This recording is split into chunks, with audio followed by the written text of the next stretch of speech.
जय जगन्नाथ दर्शक बंधु आज एप्रिल 12 तारिख रविवार मुझे आसी आज दिन कतोटी गुरुत्वपूर्ण खबर से भिडियो शेष जाए देखु एवं आपण मान भल पाइबा स्वरूप भिडियो को गोटे गोटे लाइक कर दिंतु आथि सहित आम चैनल को जदि नुआ आसी चैनल को सब्सक्राइब कर साइड रे बेल आइकन को ऑल रे सेट कर दिंतु जहाँ फल आम प्रत्येक न्यूज आप सर्वप्रथम पाइपर तेज चलतु आज दिन कतोटी गुरुत्वपूर्ण खबर उपर नजर पकाइबा। आज प्रथम खबर है आहरी बढ़ ताती तेज सूचना मिली राज्य में बढ़ ताती आसंता काली ओडिशा रे बढ़ी पारे तापमात्रा ग्रीष्म लहर रे प्रभावित हेब धन जीवन पश्चिम ओडिशा और उपकूल ओडिशा रे गरम सह गुळुगुळी और खरा हेबार संभावना रही एने पाणीपाग विभाग तरफ सतर्क सूचना जारी करा जायछि।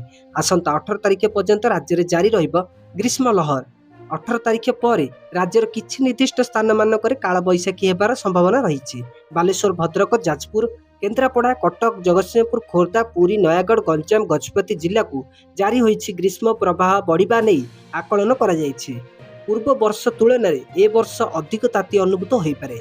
आसंता काली ठारू ओडिशार किछि निर्दिष्ट अंचल तापमात्रा 40 डिग्री छुई पारे एने पाणीपाग विज्ञानी शरत चंद्र साहू सूचना देइछंती। परवर्ती खबर एणिकी बड़ दांडरे रथ चाली निर्माण तेज सूचना मिली आउ मात्र 9 दिन पर अर्थात पवित्र अक्षय तृतीया महाप्रभु रथ निर्माण अनुकूल हेब। एणु श्रीनगर सम्मुखें रथ चाली तैयारी आरंभ होइछि। चाली 11 बखरा विशिष्ट हेब। चाली तले दारुतीय रथ त्रय निर्माण हेब। 3 बखरा लेखाए 9 घर विश्वकर्मा गोटे लेखाए वृंद कारीगर और रूपकार उद्दिष्ट।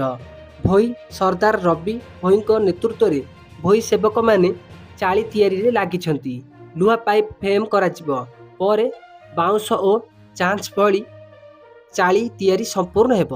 महाविषुव संक्रांति परकू चाली कार्य शेष हेब बोली सरदार भोई कहिसंती। परवर्ती खबर कैबिनेट बैठक बसिबा नै खबर आसीची। तबे सूचना मिली आज बसिब राज्य कैबिनेट बैठक पूर्वाह्न 11 लोकसेवा भवन रे हेबाकु थिबा 38तम राज्य कैबिनेट बैठक रे मुख्यमंत्री मोहन चरण माझी अध्यक्षता करिवे। बैठक रे पंचायत राज निर्माण राजस्व गणशिक्षा सह साधारण प्रशासन विभाग गुरुत्वपूर्ण प्रस्ताव आसिबो बोली सूचना मिली तथा विशेषकर लोक मानक 100% पाइप जल पहुंचाइबा लगी नूतन नीति आथिबार संभावना रही। परवर्ती खबर महानदी विवाद को नहीं आसंता 20 तारिख में शुणाणी तेज सूचना मिली महानदी जल विवाद एप्रिल 20 रे हेब परवर्ती शुणाणी। एडवोकेट जेनेराल पीताम्बर आचार्य एने सूचना देइछंती। गत मासरे हेबाकु थिबा क्षेत्रीय परिदर्शन रिपोर्ट को शुणाणी अंतर्भुक्त करने ट्यूबलाइन निर्देश देइछंती। अगस्त 2025 रु एबे पर्यंत टेक्निकल टीम 13 थर बैठक हो सारी। महानदी में एबे जाए केते जल प्रवाहित हेउछि तार हाराहारी बाहर करा जायछि। डेल्टा एवं अन्य अंचल रे संपूर्ण जल राशि को हिसाब करिछंती 2 राज्यर टेक्निकल टीम।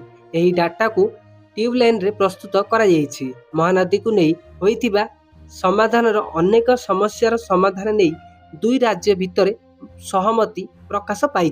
परवर्ती खबर एणिकी डीजेल उपरे रप्तानी शुल्क वृद्धि कले सरकार तेज सूचना मिली ईरान विवाद एवं हरमुज प्रणाली रे संकट मध्य केंद्र सरकार एक बड़ निष्पत्ति नहीं। आज सरकार डीजेल एवं विमान टर्बाइन इंधन अर्थात एटीएफ रप्तानी उपरे अप्रत्याशित टिकस वृद्धि करिसेंती। अर्थ मंत्रालय यही सूचना प्रदान करिछि। घरोई जोगाण परिचालन एवं रिफाइनर्स प्रत्याशित लाभ को रोकिबा पई सरकार यही निष्पत्ति नहीं। सरकार यही निष्पत्ति देशर जनसाधारण को लाभ देव कारण घरोई जोगाण आहुरी त्वरान्वित हेब। यह सहित डीजेल मूल्य वृद्धि संभावना ह्रास पाइब।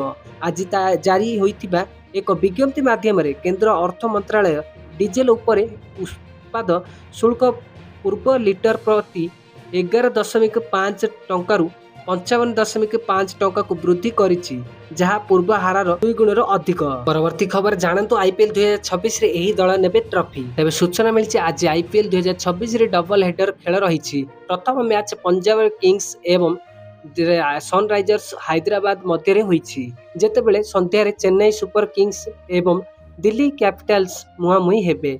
समस्त 10टी दल अति कम 3टी लेखाए मैच खेली सारी सेमानकर शक्ति एवं दुर्बलता प्रकाश पाइबा आरंभ होइछि। एलएसजी मुकुल चौधरी पूर्व मैच रे पराजय को विजय रे परिणत करथिले जेतेबेले आरआर वैभव सूर्यवंशी प्रथम बॉल रु आक्रमणात्मक थिले। जदि देखिबा 10 एप्रिल रो शेष मैच को छाड़ी देले आरसीबी रो बोलिंग एवं ବ୍ୟାଟିଂ ଉଭୟ ବିଭାଗ ପ୍ରଣାଳୀ ହେଉଛି। ଏହି ସମୟରେ ସବୁଠାରୁ ସଫଳ ଦଳ MI ଏବଂ CSK ଟୁର୍ଣ୍ଣାମେଣ୍ଟରେ ଭଲ ଆରମ୍ଭ କରିନାହାନ୍ତି।